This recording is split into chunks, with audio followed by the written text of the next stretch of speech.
Hello everyone, இன்னைக்கு நாம இந்த சைனீஸ் ட்ராமாக்கான last and final 4th episode தான் பார்க்க போறோம். அதுக்கு முன்னே இன்னும் நம்ம சேனலுக்கு சப்ஸ்கிரைப் பண்ணாதவங்க சப்ஸ்கிரைப் பண்ணிக்கோங்க.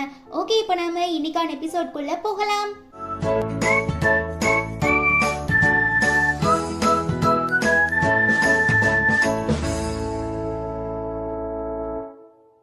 போன எபிசோட்ல நம்ம ஹீரோயின் எப்படிலாம் பிளான் போட்டு ஹீரோ, அவனோட ஃபியான்சே மிஸ்டர் சாங் இவங்க 3 பேரையும் பழிவாங்க போறாங்கிறதோட பார்த்தோம்.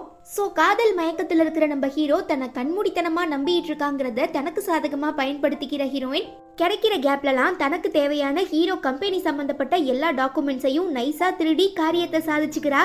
பாவம், இது எதுவும் தெரியாத நம்ம ஹீரோ வழக்கம் போல ஹீரோயின் கிட்ட கொஞ்சம் கொலாவிட்டு இருக்கும் போதுதான் அவரோட பிஏ ஓடி வந்து, சார் நம்ம பிசினஸ்ல பெரிய லாஸ் ஏற்பட்டுருச்சு, நம்ம அடுத்த மூவ்ஸ் எல்லாம் யாரோ தெரிஞ்சுக்கிட்டு கரெக்டா லாக் பண்ணிட்டாங்க, இதுக்கப்புறம் நம்மளால வீழ்ச்சியில இருந்து மீளவே முடியாதுன்னு சொல்லவும், நான் என்னோட அடுத்த பிளான்ஸ் எல்லாத்தையுமே ரொம்ப ரகசியமா வீட்டுல தானே பாதுகாத்துட்டு இருந்தேன், எப்படி லீக் ஆச்சுன்னு சொல்லி யோசிக்கிற நம்ம ஹீரோக்கு ஹீரோயின் மேல சந்தேகம் வரவும், அப்ப உண்மையாவே உனக்கு பழசெல்லாம் மறக்கலையான்னு கேட்க, பரவாயில்லையே ரொம்ப சீக்கிரம் கண்டுபிடிச்சிட்ட, ஆமா நான் எப்பயும் போல நல்லா தான் இருக்கேன், ஈவன் ஆசைப்பட்ட மாதிரி ஒன்ன வச்சே நான் ஃபியான்சேவை பழி வாங்கினது மட்டும் இல்லாம உன்னோட பிசினஸ் சாம்ராஜ்யத்தையும் தரமட்டமா அழிச்சிட்டேன். ஸோ இதுக்கப்புறம் நான் பொய்யா நடிச்சுக்கிட்டு உன் வீட்டில் வாழணுங்கிற எந்த அவசியமுமே இல்லைன்னு சொல்லிட்டு ஹீரோயின் கிளம்பி ஹாஸ்பிட்டலுக்கு போயிடுறா. தான் மேல கோவப்பட்டு பழி வாங்கிட்டு போன ஹீரோயினை சமாதானம் பண்றதா இல்ல அகல பாதாளத்துல வீழ்ச்சியை நோக்கி போயிட்டு இருக்க தன்னோட கம்பெனியை காப்பாத்துறதான்னு தெரியாம ஹீரோ ரொம்ப மனசுடைஞ்சு போயிடுறான். நீ தெளிவாதான் இந்த முடிவெடுத்தியா, உனக்கு இந்த குழந்தை வேண்டாமான்னு ஹீரோயின் ஃப்ரெண்டு கேட்க, இப்போதைக்கு இந்த உலகத்துல எனக்குன்னு சொல்லிக்க இருக்க ஒரே ரத்த உறவுனா அது என்னோட குழந்தை மட்டும்தான், ஆனா அதோட அப்பா எனக்கு பிடிக்காத ஹீரோன்னு நினைக்கும் போதுதான் எனக்கு ரொம்ப கஷ்டமா இருக்கு.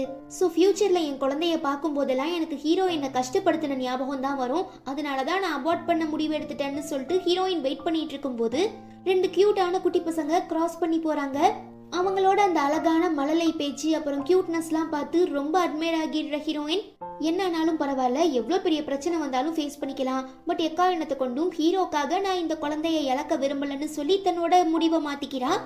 அப்போ கரெக்டா அங்க வர நம்ம ஹீரோ, நான் பண்ண எல்லாமே தப்புதான், தயவு செஞ்சு என்னை மன்னிச்சிரு ப்ளீஸ், என்னை விட்டுட்டு போயிடாதன்னு கெஞ்சிரான். ஏண்டா நான் உன்னை எவ்வளோ அடிச்சிருக்கேன், எவ்வளோ கஷ்டப்படுத்தியிருக்கேன், பட் எப்படி உன்னால அதெல்லாம் மறந்துட்டு திரும்ப என்கிட்ட வர முடிஞ்சதுன்னு கேட்க, நீ என்ன துண்டு துண்டா வெட்டி போட்டா கூட என் இதயம் உன்னோட பேரை தான் சொல்லும், நான் அந்த அளவுக்கு உன்னை உண்மையா நேசிக்கிறேன், நீ என்ன பிடிக்காம அபார்ஷன் பண்ணிக்கிட்டேன்னு நான் கேள்விப்பட்டேன், பரவாயில்ல குழந்தையே இல்லைனாலும் சரி நீயும் நானும் கடைசி வரை ஒன்னா சேர்ந்து சந்தோஷமா வாழலான்னு ஹீரோ சொல்றான். ச்சே, தன்னோட தப்ப உணர்ந்து நம்ம கிட்ட ரொம்பவே உண்மையா இருந்த ஒருத்தனையா நாம இவ்வளோ கஷ்டப்படுத்தி இருக்கோம்னு சொல்லி குற்ற உணர்ச்சியில நம்ம ஹீரோயின், நான் உன்னோட கெரியரையே ஸ்பாயில் பண்ணிட்டேன், எப்படி உன்னால இப்படிலாம் பேச முடியுதுன்னு கேக்குறா. நீ எதை நினைச்சும் கவலைப்படாத, என் பிசினஸ்ல ஏற்பட்டிருந்த எல்லா பிரச்சனைகளையும் நான் கம்ப்ளீட்டா சால்வ் பண்ணிட்டேன், இதை நான் ஒன்ன பண்ண டார்ச்சருக்கான தண்டனையா எடுத்துக்கிட்டு என்னோட தப்பு எல்லாத்தையுமே உணர்ந்துட்டேன், இதுக்கப்புறம் எந்த மிஸ்டேக்கும் நடக்காது, ஆஸ் யூஷுவல் நான் எப்போதும் போல ஒரு நல்ல பிசினஸ் மேனா இருப்பேன்னு ஹீரோ சொல்ல, தெரிஞ்சோ தெரியாமலோ நான் உன்னை ரொம்ப கஷ்டப்படுத்திட்டேன், அதுக்கு என்ன மன்னிச்சிரு, இதுக்கப்புறம் நான் உன்னை விட்டு எங்கேயும் போக மாட்டேன்னு சொல்லி ஹீரோயின் பழச எல்லாத்தையும் மறந்துட்டு ஹீரோவை மன்னிச்சு திரும்ப ஏத்துக்கிறா. அப்புறம் என்ன, ஒரு நல்ல நாளா பார்த்து ஹீரோ ப்ரப்போஸ் பண்ணதும் ஹீரோயின் அக்செப்ட் பண்ணிடுறாங்க. உடனே 2 பேரும் மேரேஜ் பண்ணிக்கிறதுக்கான எல்லா அரேஞ்ச்மெண்ட்டும் நடந்துட்டு இருக்கும் போது ஹீரோயின் தான் ஏற்கனவே ஒரு ப்ராப்ளம்ல மாட்டிருக்காங்கல்ல. ஸோ அந்த பென்ட்ரைவை கேட்டு பார்த்து அழுத்து போன மிஸ்டர் சாங் ஹீரோயினை அல்லேக்கா தூக்கிடுறான், கடத்திடுறான்.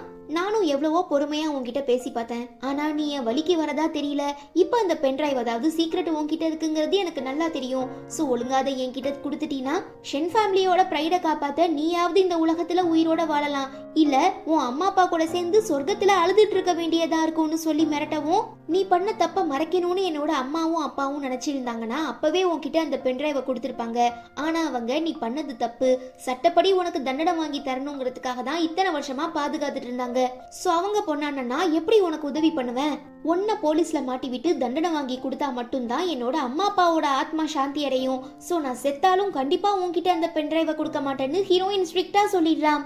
நான் கேட்டு எனக்கு அந்த பென்ட்ரைவை கொடுக்காத நீ இதுக்கப்புறம் உயிரோட இருக்க கூடாதுன்னு சொல்லி நம்ம ஹீரோயினை உயிரோட எரிக்க ட்ரை பண்ணும்போது கரெக்டா ஸ்பாட்டுக்கு வந்துடுற நம்ம ஹீரோ எல்லாரையும் அடிச்சு போட்டு ஹீரோயினை காப்பாத்திடுறான். இன்னொரு சைடு நைஸா எஸ்கேப் ஆகி ஓடின மிஸ்டர் சாங்க ஹீரோயினோட ஃப்ரெண்டு போலீஸ் அழைச்சிட்டு வந்து லாக் பண்றது மட்டும் இல்லாம அந்த எவிடன்ஸை ஹேண்ட்ஓவர் பண்ணிடுறாங்க. ஸோ ஹீரோயினோட அம்மா அப்பா ஆசைப்பட்ட மாதிரி ஃபைனலா மிஸ்டர் சாங்குக்கு சட்ட ரீதியா தண்டனை கிடைச்சி ஜெயிலுக்கு போயிடுறாரு.